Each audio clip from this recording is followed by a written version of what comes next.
In many of our southern Canadian lakes, even though they're cold, there's lots of bays and shallow water that have lush aquatic weed growth. And one of my favorite fish to target there is the largemouth bass. While a lot of fishermen will use spinner baits and they'll use soft plastics to catch those fish, I like to target them with crankbaits. And I have no fear of going right to where the weed beds are and actually fishing a crankbait in the open pocket and right along the shore where the weeds are some of the thickest. I know that largemouth bass, especially those that are getting larger size, learn to feed on larger fish.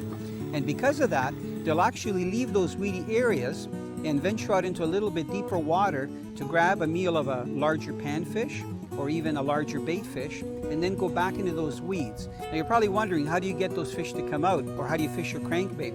What I do is use a crankbait that has a very natural action, and that's a balsa wood body so that it floats very quickly. And one of my favorite is the Shad Rap, and especially in the live series that looks just like the bait fish that the largemouth like to feed on.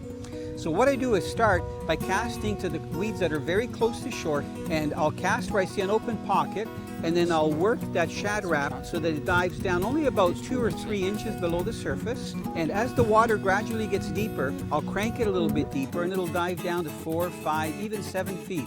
But as soon as I visually see a weed come up, I actually let that Shad Rap come right up to the surface and then I crank it down again. Sometimes the largemouth will hit it when I'm cranking it and it's diving down, but a lot of time when it's rising. So it's amazing when you can actually see the largemouth come up and grab that Shad Rap. If it's overcast out, I'll use some of the brighter colors. If I'm fishing in the middle of the day and the skies are bright, I try to use the most natural finish crankbait because I know I got to get those fish to come out, and because of the low light, they don't see as well. The pause and go or stop and go presentation is the key when you're fishing around shallow weeds and you target largemouth bass using a crankbait.